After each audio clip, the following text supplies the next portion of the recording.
para você lidar com alguma coisa, para você resolver um problema, para você precisa ver as coisas como elas são. Não adianta você tentar lidar com uma coisa que é uma projeção da sua cabeça. Os nossos desejos, as nossas fantasias e as nossas ilusões.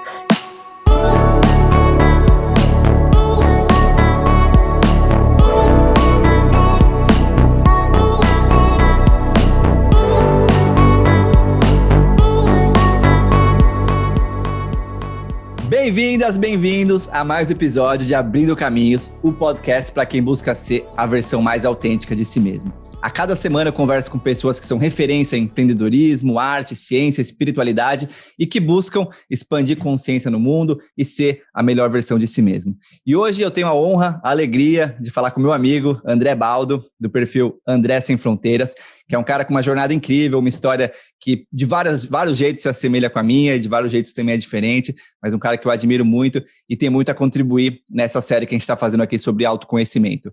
O André é escritor, psicanalista, empresário.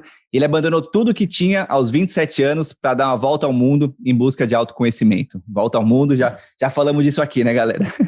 Após uma volta completa ao redor do globo, André carrega em sua mochila histórias como morar numa caverna em meio à natureza na Índia, ser atacado por rinocerontes selvagens no Nepal, eu achei que era aventureiro quebrar o pé fazendo Everest, perto do Base Camp, né? Perde-se numa floresta com ursos nos Himalaias, além de encontros e retiros com grandes mestres de 10 diferentes tradições espirituais, como Modi e o próprio Dalai Lama. E não é nem só de bênçãos vive o homem, né? André foi roubado 7 vezes ao longo da viagem e hoje dedica-se a dividir um tesouro que jamais poderá ser furtado, o conhecimento trazido pelo mundo como idealizador do projeto Sem Fronteiras e diretor do Instituto Sócrates. O André escreveu um livro maravilhoso, inclusive chegou nas minhas mãos ontem, que eu estou morrendo de vontade de ler. Então, André, é uma honra, uma alegria te ter aqui hoje, meu amigo. O prazer é todo meu, Rick, o prazer é todo meu, de viajante para viajante, de escritor para escritor, de buscador para buscador, de aquariano para aquariano. Ô, irmão.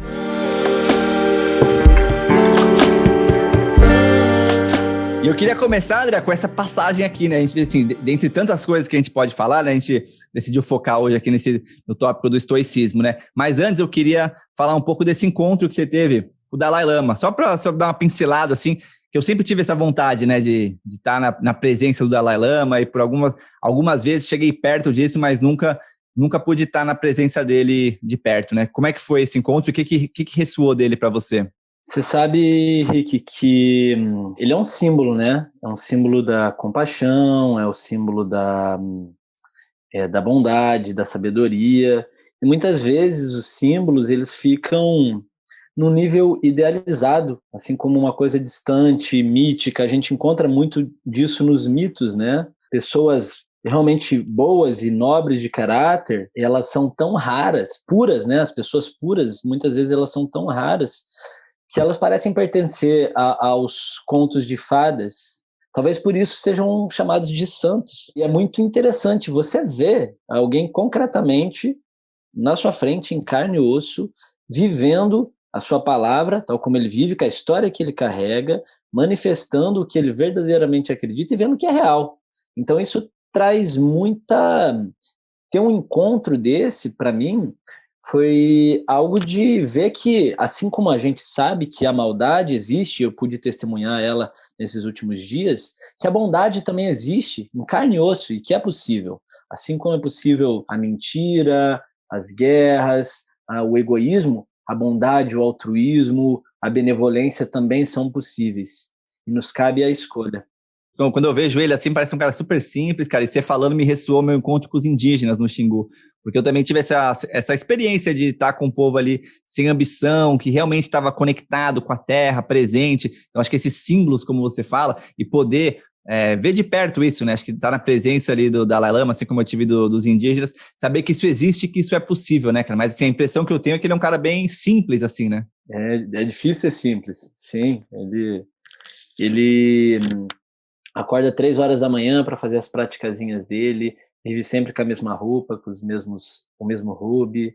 É muito difícil ser simples, né? É muito difícil ser simples. É muito difícil ser simples e acho que você tem tudo a ver com o que a gente vai falar mais hoje, né? Estoicismo, uma coisa que está bastante falada aí no mundo, tanto do empreendedorismo, quanto as pessoas estão de olho mais em minimalismo e reolhando as filosofias, né?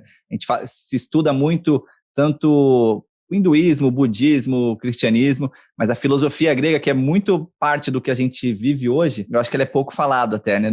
Lá, quando eu morei no Vale do Silício, se falava muito sobre estoicismo, mas vejo que no Brasil ainda se fala muito pouco, mas está crescendo, né? E que bom que está crescendo. E queria começar com essa frase que você falou, como é difícil ser simples, né? O que isso tem a ver, de alguma maneira, com o estoicismo e que você desse uma pincelada no que é estoicismo, para quem não conhece. O estoicismo, ele embasa muito a nossa sociedade, né? Porque nós viemos da tradição grega e da tradição romana, né? E também da tradição judaico-cristã. E o estoicismo, ele representa esse encontro, porque ele foi uma filosofia que surgiu na Grécia, lá 300 anos antes de Cristo, com Zenão de Sítio, e aí durante o período romano fundamentou as bases de Roma. Roma foi um império que durou 1000 anos, porque ninguém dura 1000 anos assim sem nenhuma filosofia foda, né? Eles tinham uma filosofia foda por trás. Então, o estoicismo é uma filosofia que prega, assim, ver a realidade como ela é e não como nós gostaríamos que fosse. Ele nos preocupa muito em explicar os segredos do universo, o que está por trás das leis, da metafísica, mas sim viver com praticidade a vida e aceitar aquilo que a vida traz, né? Amor fati. Então, os romanos eram extremamente pragmáticos. E o interessante é que Roma também foi profundamente influenciada pelo cristianismo, né? Pelos ensinamentos de Cristo. Cristo nasceu em Roma e depois Roma assumiu o cristianismo como religião oficial. E na época de Cristo mesmo, a gente tinha Sêneca, que é um dos principais filósofos estoicos, né? Autor desse livro, da Tranquilidade da Alma. Estava dando um curso sobre ele esses dias. E Sêneca teria trocado cartas com Paulo, discípulo de Cristo, quando Paulo foi preso, e eles teriam se influenciado. Então, o estoicismo, de alguma maneira, teria influenciado um pouco a tradição cristã, e a tradição cristã, o estoicismo, isso teria acontecido esse encontro no Império Romano, que fundamenta a nossa sociedade ocidental. Mas a gente esqueceu muitos desses princípios, embora eles embasem, muitos estão esquecidos. Como viver uma vida simples. Tem muito a ver como você trouxe aceitação, acho que aceitação e simplicidade tá aí uma boa base para a gente entrar em autoconhecimento e mais profundamente no estoicismo. Você falou de Sêneca também. A primeira vez que eu vi foi do Tim Ferriss, Tim Ferriss há alguns anos atrás, falando das trocas de carta de Sêneca com... Não lembro quem que era, mas era alguém de Roma também, né? E agora você falou que além disso... Era Paulo. Era Paulo mesmo, né?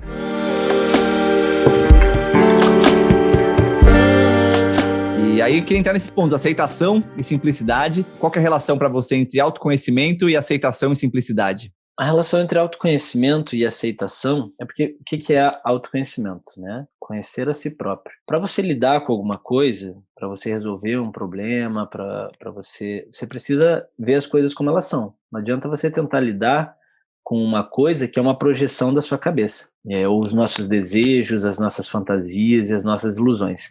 Então, a premissa base da filosofia, e a filosofia é a compreensão da realidade, é a sinceridade, né? Sem sinceridade não tem filosofia. E muitas vezes as ideologias que a gente vive, que a gente prega, elas são ideais que não representam a realidade. São coisas que nós gostaríamos que fossem, mas que na verdade não são. E tudo bem. Só que quando você passa a direcionar a tua própria vida, o teu comportamento em cima de coisas que você gostaria que fossem e não são, você vai estar criando ilusões. E o autoconhecimento é justamente isso, né? A destruição das ilusões, você saber quem você é. E isso nem sempre é fácil, Rick. Na maioria das vezes não é, porque de se desfazer das ilusões dói, corta, reconhecer as próprias imperfeições. Só que é o único caminho possível, porque fora disso é o quê? É viver em ilusão. Então, a aceitação do próprio destino, a aceitação de si próprio e das coisas como elas são, é a premissa básica do autoconhecimento. E aceitação, acho que assim, vindo de, como você trouxe, né? 7 vezes roubado, né? Questões familiares profundas, né? Agora então, acho que são 8. 8 vezes, cara? Puta. Já falo. Quero saber dessa. Mas o que teve questões familiares profundas também, né? Então, a aceitação, você realmente, eu diria que tem não é aquele negócio que você está falando porque você leu num livro, né? Você realmente passou por questões bem desafiadoras na vida. Eu também não sei quanto que você quer abrir elas ou não em mais detalhes, mas queria só esse reconhecimento que a aceitação para você é algo que realmente é alguém que está fazendo o que fala, né? Não está simplesmente falando para você aceitar as coisas e dentro de si não está aceitando, né? Dá para ver pela tua energia, pelo teu viver, que você realmente aceitou o que a vida foi te dando, né, cara? Primeiramente, Rick, eu sou super confortável para a gente falar sobre qualquer coisa, né? Minha vida é um livro aberto, literalmente. E sim, a vida me trouxe e tem me trazido bastante testes, né? E eu digo que a vida ela é uma escola, ela é uma grande escola e ela aplica testes a todos os momentos, né? O que é um bom professor, Rick? Um bom professor é que vai dar a lição que o aluno é capaz de assimilar naquele momento. Então a vida nunca vai dar para a gente uma lição que a gente não seja capaz de assimilar. Se a gente está na quinta série, a gente vai receber conteúdo que uma pessoa da quinta série consegue assimilar. Se a gente está na sétima, a gente vai receber o que alguém da sétima consegue assimilar. E a vida ela faz isso, ela nunca vai dar mais nem menos do que as nossas próprias capacidades. Só que cada pessoa vai está, por ser um indivíduo único, um próprio universo, ela está num nível diferente de consciência. Então a lição que eu vou receber às vezes é muito menor do que a do Mahatma Gandhi, por exemplo, mas talvez seja maior do que outra pessoa que ainda está engatinhando no caminho. E então é uma professora justa, sabe? E ela aplica esses testes para ver se de fato a gente assimilou o conhecimento que a vida deu. Se a gente foi bom aluno, se a gente esteve prestando atenção na matéria, se a gente compareceu às lições, se a gente esteve atento, a gente vai passar pelos testes, assim, sem problema. Agora, se a gente foi meio displicente, faltou aula, estava desatento, é natural que a gente tenha que repetir. E o ser humano, né, às vezes repete 1, 2, 3 vezes a mesma lição e continua repetindo. Quais foram para você nas suas jornadas as partes mais difíceis? O que foi mais difícil de aceitar aí ao longo da sua vida? Ao longo da vida. O desapego. O desapego foi, de longe, o mais difícil, né? E acho que até hoje é.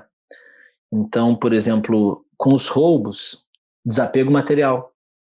Eu fui, não só os 7 roubos que eu sofri ao longo da viagem, já no primeiro dia, você lembra, na África do Sul, ou antes de sair ainda do aeroporto de São Paulo, de ser furtado lá, mas também o roubo do meu sócio, a chantagem do meu sócio, uma semana antes de eu sair do Brasil.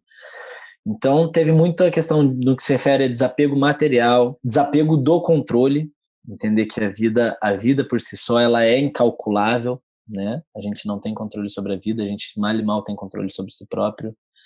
Desapego da segurança, desapego emocional.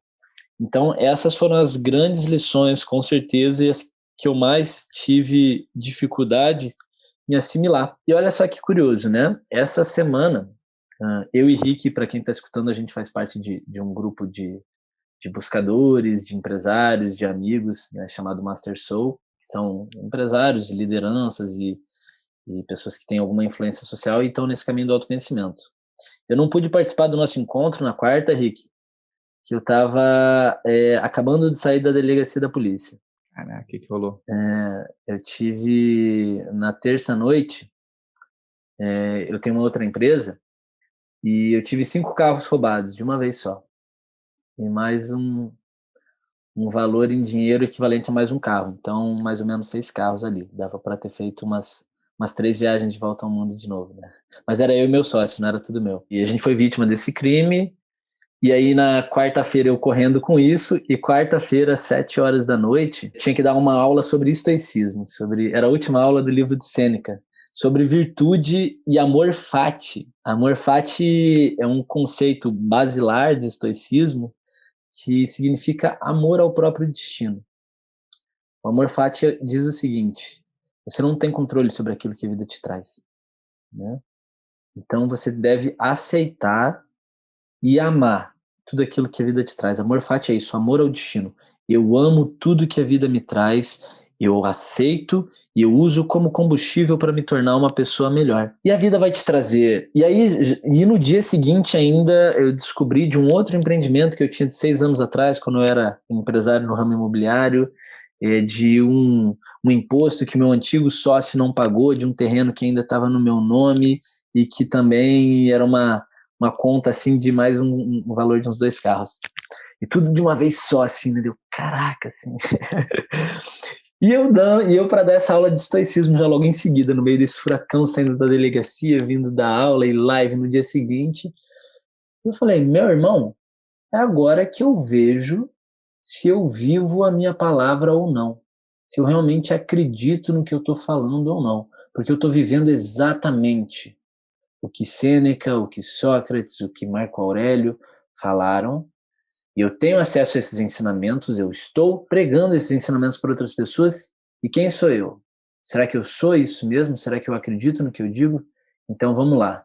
E cara, foi e tem sido um baita de um teste, uma baita de uma lição e um baita de uma realização também de perceber que sim, que existem certas coisas que não podem ser roubadas. Então, tem sido muito gratificante assim de descobrir esse espaço, e eu já tinha descoberto na viagem, mas estava esquecendo de quando eu fui roubado 7 vezes, estava dando tudo errado, de eu encontrar um espaço, um vazio, um lugar imaculado que não pode ser roubado por ninguém, que não pode ser taxado por nenhum governo, que pertence tão somente a mim. E que isso está além, que está além, tem um valor infinitamente maior do que todas as coisas que me foram roubadas e que não foram poucas.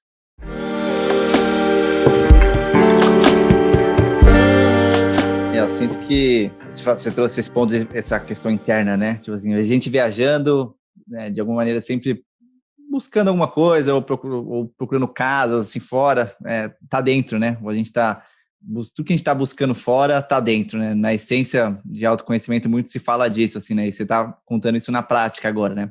Então a gente vai perder os bens materiais, a gente vai perder familiares, a gente vai perder a própria vida, né? O próprio corpo se vai, né?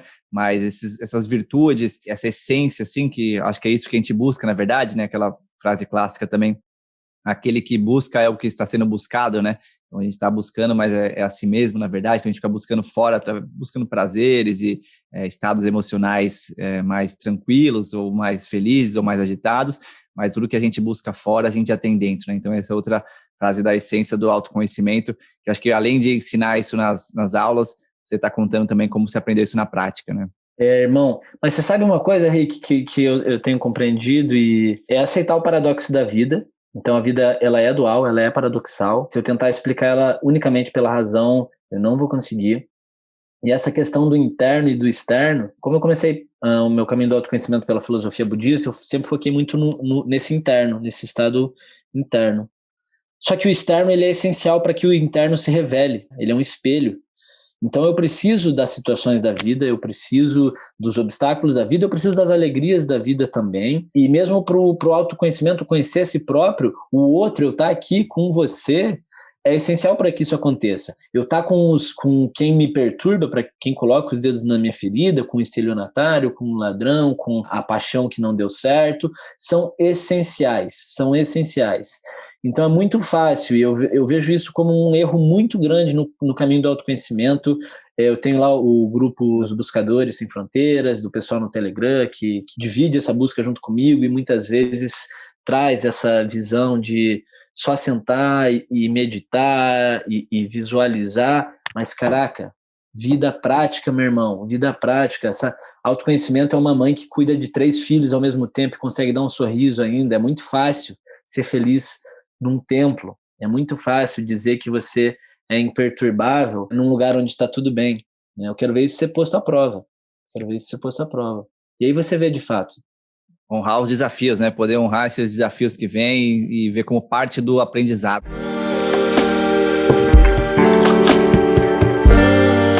Eu acho que no que você está falando, a essência talvez do estoicismo, né? Eu queria saber o que você vê também da essência do estoicismo, para quem não conhece nada, para quem quer tá curioso pelo tema e quer saber um pouco mais, assim, né? Ou Sêneca, ou enfim, ou o que você queira compartilhar sobre essa essência. Mas eu vejo que é muito isso do que você trouxe, né? De aceitar o que vem, honrar os desafios, né? As artes marciais, eu vejo que trazem esse conceito também, próprio cristianismo, ame o outro como a ti mesmo. Eu vejo que diversas tradições voltam para isso, assim, né? Para essa essência mesmo de aceitação e de amor mesmo, assim, né? Tipo, amor, aceitação e fazer realmente o que faz sentido, né? Acho que tem um lance das virtudes que você trouxe, que é muitas vezes a gente fica fazendo coisas para os outros ou por medo, e aí passa a vida inteira e aí tá na beira da morte, aí passa a se arrepender pelas coisas que a gente não fez, pelos sonhos que a gente não viveu, né? Então acho que tem muito a ver com essa verdade, né? De viver essa nossa verdade mesmo. Mas eu queria saber na essência para você do estoicismo, ou de um deles, né, o Sêneca, que você estava acabando de falar dele, o que é o estoicismo na essência aí? Tem alguns princípios, assim, são poucos. Como é uma filosofia muito simples, ela não tem muita complexidade, né? Então, são alguns poucos preceitos que embasam o estoicismo, e é muito legal, como você falou, você encontrar isso em diferentes tradições. O budismo e o estoicismo têm muitas similaridades, é quase como se fosse o estoicismo do Oriente, ou vice-versa. E o legal da filosofia e de você estudar diferentes tradições é você encontrar, né? É muito difícil, Rick, a gente saber o que é verdade, o que não é, porque é difícil, né? Tem separar a realidade da ilusão, mas se você estuda as diferentes tradições e você vê que tem uma coisa que é dita aqui, por Sêneca, 2000 anos atrás, que é repetida por Confúcio, há 2600 anos, que é repetida por Krishna, há 3000 anos na Índia, e em vários lugares, várias tradições, então só, pô, alguma coisa de verdade isso deve ter. E dos preceitos estoicos, das verdades que o estoicismo prega, por exemplo, um deles é esse que a gente falou, o amor fati, a aceitação do próprio destino, né? Aceitar o que a vida te trouxer, seja lá o que for. A aceitação da própria natureza também, né? Viver segundo a própria natureza. O que é entender isso? Entender que o pássaro tem a natureza de voar, então não é da natureza do pássaro rastejar, assim como não é da natureza da cobra voar. Então cada qual seguir a sua própria natureza. Nós, enquanto animais, temos uma natureza, né? Nós temos desejo de reprodução, nós temos desejo de se alimentar, nós temos medo. Enquanto seres humanos, nós temos ainda uma natureza ainda mais peculiar. Nós temos desejos morais, nós temos desejos de conhecimento, de cultura. E enquanto indivíduos, nós temos ainda mais a nossa própria natureza. A minha natureza de André é um pouco diferente da do Rick. E o autoconhecimento é você também conhecer a sua própria natureza e agir segundo ela. E no mundo que está tentando constantemente te fazer ser aquilo que você não é, isso é fundamental. Descobrir qual é o teu papel nesse mundo e honrar com ele. Cada um tem aqui o seu papel a cumprir, e o autoconhecimento é diretamente relacionado a isso. Você saber a que eu vim a esse mundo, quem sou eu e o que eu, e para que, por que eu estou aqui. Eu acho que essas são as duas perguntas fundamentais do autoconhecimento. Quem sou eu e o que eu vim fazer aqui? E isso envolve conhecer a própria natureza e agir segundo ela, né, que é outro princípio estoico fundamental. Acho que vem a questão em relação ao que é o destino, o que é a nossa natureza. Por exemplo, na Índia tem a questão das castas, né? Disse ali que você já nasce naquela casta e você já vai trabalhar, ter um trabalho, enfim, um tipo de vida de acordo com aquela casta, né? Vedanta também me ensinou, na verdade, muito sobre tipos de mente, assim, né? As pessoas têm mente mais tipo de engenheiro, ou mentes mais sociais, mentes mais comerciantes, né? E um dos problemas maiores do mundo hoje é que os políticos e governantes têm mentes de comerciantes, na verdade, né? Estão querendo maximizar o lucro próprio ali e não essa mente social mesmo, de fazer o bem para o todo, né? Então, quanto que realmente você vê que são tipos de mente ou pessoas que já nasceram com essa predisposição ou destino, e quanto que a gente mesmo fazer as coisas, ir atrás, porque senão é muito fácil também a gente ficar, não, o destino está aí, não vamos fazer nada, tem tanta desigualdade, tanto desmatamento, tanto problema acontecendo no mundo, e quanto que dessa aceitação também não pode gerar essa inação e não fazer as coisas que poderiam realmente melhorar vidas de outros, né? Cara, eu gosto de você, que você é um cara bem perspicaz, que você faz assim perguntas cirúrgicas e você tem uma visão bem legal da situação. Inclusive, essa situação que você trouxe das castas na Índia, é de fato isso que você falou. Muita gente, até hoje na Índia, né, toma o sistema de castas como uma coisa familiar, hereditária e muitas vezes até triste. Mas na origem dos Vedas, o que é dito é que as castas não seriam de acordo com as inclinações e virtudes pessoais de cada um. Então, como você falou, o cara que é Vaishya, né, que seria das castas de comerciante, ele nasceu com essa habilidade de comerciante. O cara que é Kshatriya, que é guerreiro, ele teria nascido com essa habilidade de guerreiro. E não que é a sociedade que determina e é algo inflexível, né? Agora, quando eu falo de aceitação do próprio destino, quando os estoicos falam isso, essa pergunta que você fez, ela é fundamental. Porque quando eles estão falando de aceitação do próprio destino, eles não estão falando de resignação e de não fazer nada. Eles estão falando de você aceita aquilo que a vida te traz naquele momento, entendeu? E você usa aquilo para agir. Ou seja, para você conseguir agir em cima de alguma coisa, para você conseguir resolver um problema, primeiro você precisa aceitar que ele existe, que ele está ali. Então, quando a gente fala de aceitação de próprio destino, a gente está falando isso. Eu aceito que a vida me traz e, em cima disso, eu tomo uma ação. É como aquela frase do Mark Twain. Não importa o que a vida fez com você, o que importa é o que você faz com o que a vida fez com você. Então, a amor fati, a aceitação do próprio destino é isso.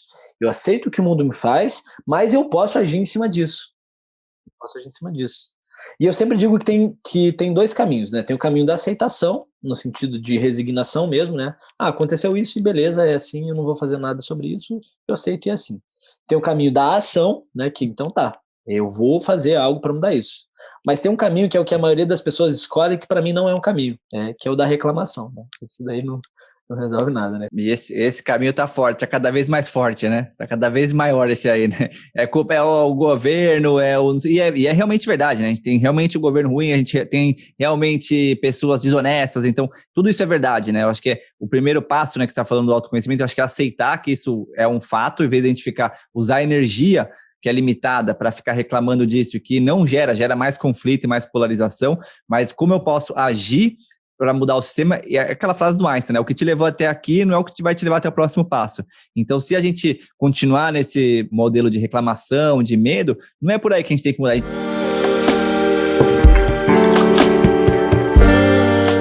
Eu reconheço que a gente precisa agir de uma forma mais inteligente para mudar as coisas. A gente precisa subir o nosso nível do jogo que a gente está jogando, né? Porque do jeito que está, acho que assim, reconhecer que tem muita desigualdade, falando assim de um lugar de privilégio, né? De quem está num lugar, vivendo uma vida com confortos, tem muita gente que não está nesse lugar, né? Então, a gente realmente está num mundo desigual que a gente pode agir para fazer. Mas reclamar, não agir, eu acho que é a coisa mais inconsistente, né? Eu acho que essas filosofias, elas são boas porque elas trazem um pouco mais de coerência e constância nas nossas vidas, né? É isso mesmo, cara. E aí, como agir, né? Como deve ser essa ação? E aí esse outro princípio é fundamental do estoicismo, e quando eu falo desse lugar, eu estou falando de um lugar de estudante, né, de eterno buscador, e de quem está tendo as oportunidades da vida de pôr isso em prática, né? Não sem dor, não sem dor. Outro princípio do estoicismo é viver segundo as virtudes e você buscar trabalhar os seus vícios, né? Então, eles colocam a virtude, o desenvolvimento das virtudes, como um caminho seguro para você tomar decisões e ações que, de fato, vão trazer algum tipo de mudança positiva e significativa. Então, por exemplo, se você é viajante, que eu sou viajante, a gente passou por várias tradições, a gente passou por tradições bem desenvolvidas, tradições primitivas, por culturas ocidentais, orientais, por regimes de esquerda, regimes de direita, democracias, tiranias, teocracias, monarquias, a gente passou por tudo isso, né?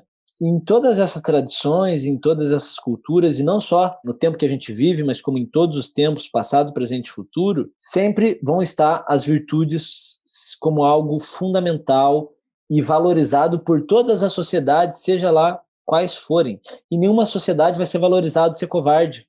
Nenhuma sociedade vai ser valorizada ser mentiroso. Em nenhuma sociedade, a injustiça vai ser vista com bons olhos. Em todos os tempos, em todas as culturas, em todas as tradições, a bondade, a honestidade, a benevolência vão ser colocados em altos patamares, porque isso diz respeito à essência humana. Então, a leitura que os estoicos viram foi sobre isso. Então, independente se eu estou em tempos de guerra, se eu estou em tempos de paz, se eu estou em tempos de prosperidade, se eu estou em tempos de escassez, sempre vai me ser útil a parcimônia, a sensatez, a coragem. Isso foi algo que a gente viveu no mundo, né? Então, eu ser honesto, eu ser desenvolver o bom humor, eu desenvolver a faculdade da razão era útil nos Himalaias, era útil no Saara, era útil debaixo dos oceanos, no meio dos desertos.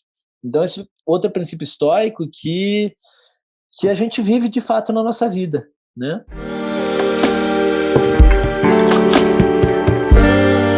Eu acho que uma coisa que tem muito a ver também com essa verdade é o estilo de vida.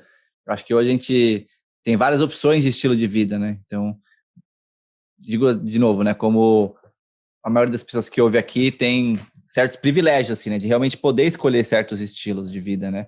Então, tem muita gente que não tem nem acesso a como escutar esse podcast, né? Então, quem está escutando, eu diria que já tem essas possibilidades. Eu acho que tem muita gente que reclama, eu vejo, do estilo de vida que leva e tem dificuldade, assim, de como mudar, né? Ou como mudar o próximo passo, né? Eu quero saber tanto na sua jornada pessoal ali, né? De estar trabalhando num mundo corporativo, vamos dizer assim, né? Antes da viagem e pelos seus estudos também, né? Como passar pelas transições aí, né, da vida. A partir do momento que você tem uma vontade, né, de você sentiu que você tem algo a ser cumprido, que é diferente do que você está vivendo hoje, né? Pode ser uma missão, pode ser uma causa, pode ser um desejo por liberdade geográfica. Eu acho que muita gente reduz ao quero mais dinheiro, né? Eu gostaria de ter mais dinheiro, mas acaba sendo um jeito muito de mais reclamação, na verdade, né? Não tenho mais dinheiro porque por causa do meu chefe ou porque eu não tenho, enfim, acaba terceirizando uma questão para outros, né? Mas pelos seus estudos aí internos e externos, como lidar com essas transições a partir do momento que você percebe que você não está onde você quer estar, ou você não está com quem você quer estar, ou você não está fazendo o que você está fazendo? Você falou o próximo passo, né? Assim, para que um passo aconteça, é preciso que haja o atrito entre o solo e o seu pé, né? Se não houver esse atrito, a gente não vai conseguir empurrar o nosso corpo em relação ao chão e a gente não consegue dar o próximo passo.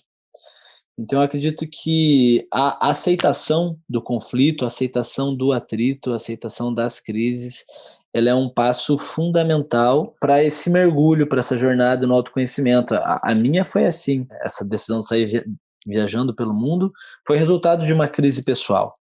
E essas crises, elas podem vir de muitos modos, elas podem vir de um momento que você viveu um baque tão grande, que a vida te deu uma rasteira tão grande, que te fez mudar de perspectiva, né? Eu falo que quando a vida te vira de ponta cabeça, ela te presta um imenso favor, porque ela te permite ver a partir de uma nova perspectiva que você não conhecia antes.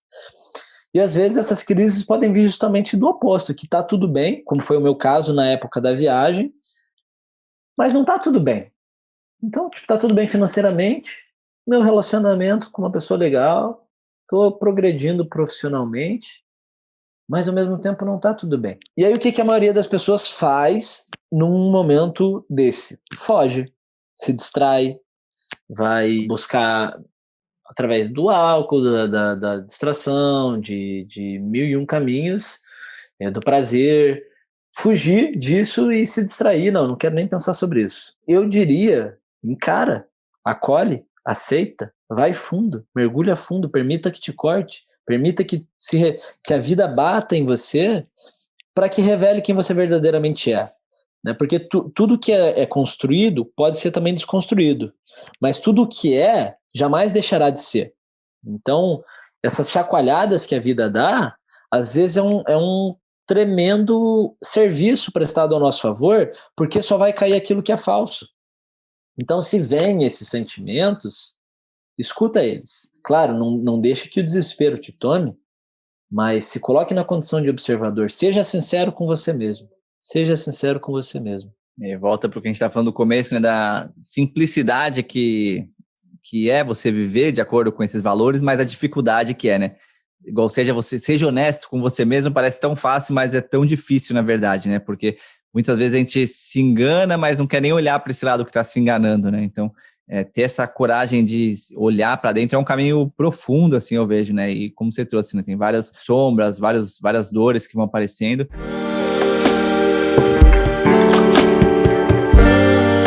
Lembrei de uma conversa que eu tive aqui com uma psicóloga, Delmar, do Instituto Evoluir. A gente falou sobre Ken Wilberg, né, principalmente sobre níveis de consciência, e ela trouxe a questão da dor ser inevitável, mas o sofrimento ser opcional, né? Eu acho que é bem isso que a gente tá falando, né? Então, acontece alguma coisa, reconhecer isso e aí você ficar remoendo isso, né? Ou reclamando ou não agindo, esse sofrimento vai estar ali, né? Então, ser honesto com você mesmo ou agir com essa verdade, mesmo esse próprio amor ao destino, eu acho que tem a ver com essa... Não existe vida sem dor, né? Quem tentou viver sem dor, né? O pai de Siddhartha Gautama, né? Tentou deixar ele ali no castelo, né? Sem ver nada. De repente ele sai e vê velhice, vê morte, vê doença, né? Então, não existe vida sem dor, mas o que você faz a partir disso, né? Você pode reclamar, você pode viver com medo para tentar nunca ter essa dor, e aí você vive uma vida apática, ou amortecida, ou anestesiada, como você trouxe, e no final você acaba se arrependendo por não ter tido a coragem de fazer aquelas coisas ali, né? Mas muitas vezes você precisa de ajuda, de apoio mesmo, né? Mas acho que reconhecer é o primeiro passo e o passo mais importante aí, né? Cara, acho que você trouxe um ponto muito fundamental, porque assim, esse momento que a gente está vivendo, tá todo mundo assustado com razão, né? Horrível, é triste, é doloroso.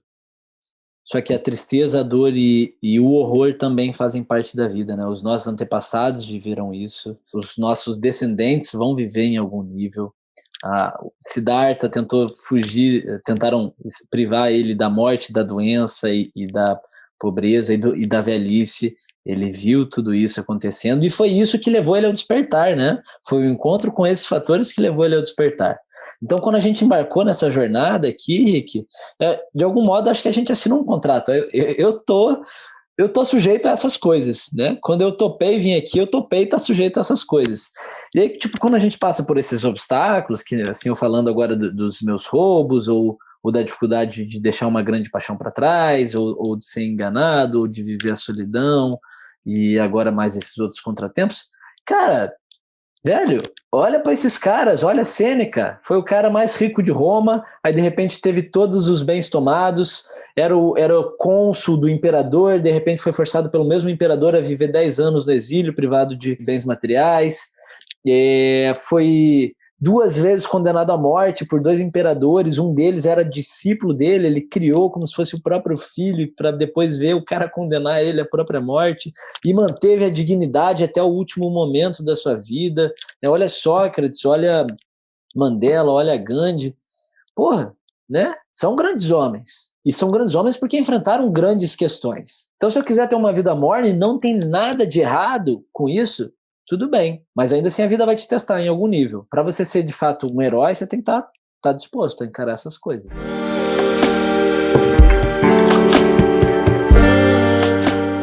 A jornada do herói sempre tem aquele ponto, né? Aquele negócio que é até a Vivi Cédula, que eu entrevistei algumas semanas aqui, ela falou que quem vê cara não vê corre, né? Então você vê só ali o que a pessoa se deu bem, a fama ali do Mandela, do Gandhi, do Buda, não vê o que eles passaram ali, né?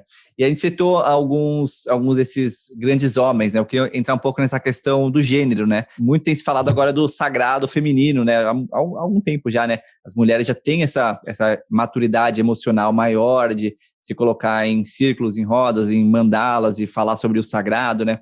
O próprio conceito que se tem hoje, né, que se foi muito deturpado, né, de bruxas, né, Inquisição e todo esse passado que foi muito machista e ainda é, né, no mundo inteiro, privilegiando homens, né. Então a gente vê até por esses filósofos e pessoas que a gente acaba conhecendo e lendo e citando, acabam sendo homens. E a gente está agora no começo de movimento, né, acho que é bem no começo ainda, a gente ainda tem muito que evoluir ainda como sociedade na questão do gênero, mas acho que começar a falar disso, eu acho que já é uma coisa muito poderosa, né? Queria entender de você, assim, o que você vê nesse passado que tantos eram homens, assim, nesses filósofos e líderes sábios, e a gente tem poucas referências, né? Não que não existiam mulheres, assim, mas é que elas eram bloqueadas, linchadas, queimadas, né? Queria ouvir um pouco da tua visão sobre essa questão de gênero passado e atualmente. Eu acho que é uma falha cultural muito grande, né? Assim, algumas sociedades você vê que, por exemplo, o Egito tinha Cleópatra, né, uma grande líder que também domou, nossa, assim, colocou muitos homens no bolso, assim, vários imperadores se curvaram de fato a ela, mas a gente tem muito pouca referência mesmo, Rick, é triste isso, né? Eu acho que mesmo na questão religiosa, assim, o feminino ganhou muito pouco espaço. Você olha para uma tradição já hindu, A gente já tem sempre uma deidade, tem a sua contraparte feminina, que é tão poderosa quanto, né? Shiva e Shakti, Parvati, Kali, Durga. Mesmo na tradição budista, eles também, as deidades possuem suas consortes, mas assim, você vê na prática, as monjas no Zen budismo, para conseguir ter o direito a ensinar, é uma coisa muito recente, que exige muita luta, né? Então, me parece muito claro como uma injustiça mesmo. É uma mudança cultural que, graças a Deus, está acontecendo bem rápido, ou pelo menos na nossa sociedade, em outras não, o que não significa que não tenha muita coisa para ser mudada. A gente tem essa capacidade incrível, que é exclusiva do ser humano, de que a evolução cultural é muito mais rápida do que a biológica. Então, digamos assim, né, se a gente vivesse numa espécie que o gênero masculino tem uma capacidade de dominação e de poder muito maior do que o feminino. E assim, fisicamente, o homem ele é mais forte que a mulher. Para que se houvesse uma equiparação de poder a nível biológico, isso poderia demorar milhões ou bilhões de anos. Agora, com a cultura, cara, a gente consegue mudar isso muito rápido. E muito rápido a nível de interferir na própria biologia. Então, por exemplo, a própria questão em relação à homossexualidade, que ainda está, as relações homoafetivas, que ainda precisa ser muita coisa trabalhada, em questão de 30 anos já é uma opinião muito diferente do que há 30 anos atrás, e que daqui a 30 anos já tenho a esperança que seja outra coisa. Em relação a gênero, me parece que também, né? Há 30 anos atrás, o divórcio era um tabu, assim, coisa indiscutível. Era coisa, pô, não dava para discutir uma mulher se pedir divórcio, que era uma coisa horrível. Então, me parece que o caminho é o da mudança cultural mesmo. Isso que você está fazendo, de abrir espaço para muitas mulheres virem aqui e dar a sua voz também, né? A gente aprender com elas. Acho que na condição de homem a gente tem que parar e escutar, aprender muita coisa nessa sabedoria que está reprimida e que a gente está engatinhando ainda, né? Mas que é a partir da mudança cultural. O Mujica, eu tive a oportunidade de estar com ele um pouquinho antes da minha viagem, numa palestra que ele deu aqui em Curitiba. Ele falava assim: se não cambia a cultura, não cambia nada. Quem que é, Não desculpa? muda nada. Quem? O Mujica. Mujica. Eu fui numa palestra Se dele você não também. muda a cultura, Não muda nada. nada. Que cara sinistro, né? Isso daí é uma referência mesmo, né, cara? A gente olha o presidente que o Uruguai tinha, olha pra cá e fala, nossa, como... Puta que Que pariu, né? cara Que sinistro, Mujica. tristeza, cara. Mas é isso, eu acho que a boa notícia é estamos evoluindo, mas acho que esse desejo que seja mais rápido, né? Eu acho que voltando também para o estoicismo e para as questões de autoconhecimento, uma das grandes questões que eu tenho experienciado hoje em dia é isso, né? Reconheço uma evolução minha, do planeta, do mundo, mas tenho uma vontade que as coisas sejam mais rápidas, né? E aí, quando eu vou estudar e perceber, volta para a aceitação, né, de entender que as coisas têm o tempo delas, né, as coisas estão no lugar delas, mas aí eu volto para aquele, qual que é meu papel nisso, né, acho que voltando para o destino, aceitar o destino, como eu consigo, né, o que eu busco fazer aqui no podcast, ou onde eu tenho feito, e você também, em todos os lugares que você tem atuado, eu acho que é isso, né, como é que a gente consegue catalisar essa evolução necessária, como é que a gente consegue ser agente de transformação de verdade, né, eu costumo sempre falar que para você ser a versão mais autêntica de si, a melhor versão de si, não dá mais para você querer abrir um negócio simplesmente para ter a sua liberdade financeira e geográfica. Eu acho que a gente está num ponto do planeta de desigualdades sociais e ambientais que a gente precisa realmente colocar a consciência a serviço do planeta mesmo. A gente precisa realmente trabalhar para causas, para questões digo isso para quem está nessas posições de privilégio para poder fazer isso, né? Acho que tem muita gente que está precisando realmente de comida no prato mesmo, né? Então, como é que vou falar para alguém, né? Como você falou, né? Alguém que tem o autoconhecimento é uma mãe com 3 filhos chorando ali, né? Como é que você vai exigir de uma pessoa que não tem condições para fazer? E mesmo assim, muitas dessas são as pessoas que mais estão no front ali da batalha lutando, né? Enquanto muita gente que está nos seus confortos, nos seus privilégios ali, acaba ficando muito numa competição, eu vejo assim, né? Muito do que impede, eu vejo, as pessoas de agir em prol de um bem maior, é uma competição que é uma comparação com os outros, né? Então tal pessoa ali está ganhando mais dinheiro que eu, deixa eu ir atrás de mais dinheiro, né? Ao invés de como é que eu consigo servir mais, né? Eu acho que o servir é uma coisa que a gente precisa urgentemente despertar, né? O que eu busco é isso, né? Como é que a gente consegue despertar o servir, né? Queria ouvir um pouco de você, como é que você vê as possibilidades reais nas interações que você tem tido com pessoas e o que você tem estudado, da gente fazer esse servir despertar em escala maior. Eu acho que tem outro conceito estoico que ajuda muito, cara. Até um conceito estoico interessante para a gente concluir qualquer coisa, que é o memento mori, lembrar da própria morte. Quando você olha, você entende que você... Tem uma entrevista que foi feita com 100 pessoas com mais de 90 anos sobre o que elas teriam feito diferente na própria vida se elas pudessem recomeçar, né? Voltar no tempo e começar de novo. E uma das principais respostas que teve presente em basicamente todas essas pessoas era fazer mais coisas que perdurariam após a própria partida. Ou seja, fazer mais coisas que transcendem a si próprio, que vão além de si próprio, que transbordam o ego, né? Que inclusive na pirâmide de Maslow, que é bastante conhecida, pouco se sabe que depois dele colocar lá, ele tinha colocado no topo a autorrealização, né? E aí ele fez uma releitura alguns anos depois, que ele colocou um passo ainda acima da autorrealização, que é a transcendência. Você ir além de si próprio. No Nobre Caminho Óctuplo do budismo, tem como 8º passo a iluminação, diz que ainda tem um passo extra, né, que quando você atinge a iluminação e você levanta, trazer benefício aos seres, quando você volta para o mercado de onde você saiu. O conceito de Bodhisattva é esse, né? O Bodhisattva é o cara que busca a iluminação, não pela iluminação em si, mas para poder gerar mais benefício aos seres, porque ele sabe que atingindo a iluminação ele vai poder trazer mais benefício aos seres. E aí quando você lembra que você está aqui de passagem, que essas coisas, esse corpo, os seus bens materiais também já vão embora. Acho que isso desperta uma urgência de você estar atento para coisas mais elevadas, né? Acho que a morte, ela é uma sábia professora para a vida. Então, o memento mori, que é um dos princípios estoicos, os estoicos, Marco Aurélio, você pega o diário dele, né? O imperador romano, estoico, ele fala totalmente, toda hora. E ele viveu uma época, cara, que ele estava enfrentando a praga antonina, que matou de 10 a 15 milhões de romanos, numa época que a população era bem menor, 10% das pessoas morreram. Estava enfrentando ao mesmo tempo essa praga que durou 10 anos, bem pior que Covid. Ao mesmo tempo ele estava enfrentando guerra, estava lá no fronte de batalha enfrentando guerra com os bárbaros, enfrentando traições no império, tentativas de assassinato. Então ele tinha a morte à espreita, cara, e ele estava toda hora escrevendo no diário dele, refletindo sobre isso e numa boa, e isso fazendo ele despertar para questões mais elevadas. Então, esse é um caminho de dissolução do eu. E talvez não até dissolução, né? Porque, bem, você está vendo que a morte é uma possibilidade, então vai ter a dissolução do corpo, que é a base para o ego.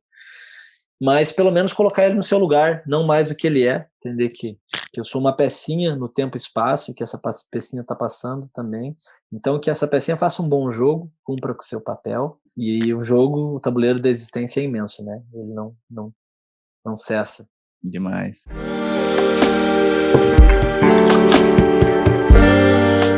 Do jeito para a gente chegando ao final aqui do nosso tempo, que eu acho que é lembrar da morte mesmo, que é um fato, né? Então a gente vive, tem uma frase do próprio Dalai Lama, né? O que mais me surpreende nos seres humanos é que eles gastam toda a saúde atrás de dinheiro e depois gastam todo o dinheiro atrás de saúde, né? E vivem, Vivem como se não houvesse amanhã e morrem como se nunca tivessem vivido, alguma coisa assim, mas é uma frase que me marcou muito, porque é isso, né? A gente esquece da morte, parece assim, não, a gente não vive como se não fosse existir essa morte, quando a gente teme muito, né? Não se fala da morte, mas ela é um fato, né? Na verdade, e quando a gente caminha com essa pressa toda, a gente está caminhando para a morte, né? Então a gente deixa de viver a vida, deixa de aproveitar as coisas que tem e caminha mais rápido para ela, só que é um fato, né? Então, reconhecer esse fato, aceitar isso, né? Indo para a aceitação, né? E para a dificuldade de aceitar a simplicidade, que é essa dualidade também, né? De você nascer e morrer, né? Não é nem vida e morte, acho que é nascer e morrer, né? A vida acho que é muito mais do que isso, né? Não vamos ter tempo para falar das questões espirituais nesse papo, vamos ter que marcar um outro para depois ir nessas questões, né? De Deus ou, enfim, várias outras palavras que vêm aqui que geram várias imagens mentais nas pessoas, né? Mas eu queria, André, para terminar, que você falasse um pouco como as pessoas podem entrar em contato com você, falar do Instituto Sócrates, falar do seu livro. Eu achei como as pessoas podem aí ter mais contato aí contigo. Antes, agradecer imensamente a ti, Rick. Você é um cara incrível, tenho uma admiração imensa por você, pela leveza como você leva a vida, a bondade que você tem, a perspicácia que você tem e a agilidade que você tem para aprender. Tipo isso que a gente falou de aceitar as coisas como elas são. Me parece que você tem uma facilidade muito grande para isso, porque, por exemplo, alguém vem e fala, não, é assim que funciona nesse contexto e é assim que precisa ser feito. Você já vai lá, já fez, já está aplicando, já está vivendo aquilo, já incorporou na tua vida. Então, isso é a verdadeira filosofia, que é colocar lá na prática, né? Sair da teoria. Porque a gente tem o filósofo acadêmico que fica divagando, mas não aplica, né? Então, eu tenho uma admiração muito grande para você, e é sincera mesmo, um carinho muito grande. Por isso eu agradeço por estar aqui. Agora, quem está ouvindo, eu agradeço também imensamente por ceder o tempo, o precioso tempo de vida para ouvir a gente falar qualquer coisa. Tempo, o recurso mais precioso de todos, que não volta. E se você quiser ainda dividir um pouquinho desse tempo comigo, você pode me encontrar pelas redes sociais, no canal no YouTube, André Sem Fronteiras, ou no meu Instagram, também está como André Sem Fronteiras, e procurar pelo meu livro, Sem Fronteiras, A Jornada do Coração. Já o trabalho do Instituto Sócrates é uma ONG que eu sou diretor, junto com um grande amigo meu, e a gente tem como missão educar heróis através das virtudes. Nosso trabalho é totalmente voluntário, a gente paga para trabalhar lá, na verdade, mas é isso, como diria Sêneca, viver é ser útil aos outros. Então eu honestamente espero que essa conversa aqui, que o Rick promoveu com muito carinho, tenha sido útil a você que está escutando de alguma forma. Para mim foi um bálsamo, aí sempre uma alegria trocar contigo, saber como é que você tá, espero que na próxima vez que a gente se falar, você não fale que tem um nono roubo, espero que... Porra, aí... tomara que não, Rick, chega, não aguento mais, cara. Chega, já tá, passou nesse teste aí, a gente já, ó, tá lição, aprovado aqui, cara. ó, falar que tá aprovado, lição. Tá passando o teste aqui, já não precisa mais, que só alegria, que seja mais leveza, né, desejo leveza aí, né, já estamos um período tão desconfortável aí do tempo e espaço, né, desejo aí leveza. E queria que você terminasse indicando um livro, André, não, além do seu, claro, que eu vou ler e vou recomendar que assim que eu acabar de ler, porque pelo que eu li, as pessoas que eu já falei ali, tá maravilhoso. Então, não li ainda para recomendar, mas quem já leu, eu recomendo muito. Ele chegou nas minhas mãos ontem, estou muito animado para ler e conhecer mais a tua jornada e mais fundo aí na tua cabeça. Mas que livro que você recomendaria aí? A gente falou bastante sobre estoicismo, aceitação, simplicidade, sobre aceitar a morte, sobre como despertar o servir, né? O que você acha que quem se interessou por esses assuntos vai gostar de dar um próximo passo na leitura? Eu indicaria, para iniciar no estoicismo, essa obra de Sêneca, que se chama Da Tranquilidade da Alma. Inclusive, a gente estava com um grupo de estudos agora lá na escola do Cadu, que, na verdade, são 3 cartas aqui, que é um compilado de 3 cartas que Sêneca escreveu, que é da tranquilidade da alma, da vida retirada e da felicidade, né? Mas você vai encontrar como da tranquilidade da alma, que são cartas que ele escreveu para Lucílio, um grande amigo dele. Algumas pessoas dizem que até era o filho dele, e ele refletindo sobre a vida, assim. Uma linguagem extremamente simples, mas um livro pequeno, tem aqui 130 páginas, pequenininho, pocket, mas que tem linhas que vão servir para a vida inteira, com certeza. Grato, massa. Tá, a gente vai colocar os links aqui, tanto do teu perfil e das coisas que você mencionou e do livro também. E te agradecer demais, André, pelo tempo, pela energia, pelos ensinamentos, pela troca, pela nossa amizade. Espero que em breve a gente possa se encontrar de novo e trocar mais aí no espaço-tempo. E gratíssimo você por ter escutado a gente. A cada semana eu converso com pessoas que são referência em empreendedorismo, arte, ciência, espiritualidade e que buscam ser a versão mais autêntica de si mesmo. Se você gostou desse papo com o André, dá uma olhada no episódio 5 do podcast, A Jornada do Autoconhecimento, para mergulhar mais ainda nesse tema. Então, o estoicismo é um tema que, por mais que esteja crescendo em popularidade, é uma daquelas coisas que é boa que estejam crescendo. Então, foi uma alegria aprender e trocar mais aqui com o André hoje. E vejo vocês na semana que vem. Valeu, galera! Arru!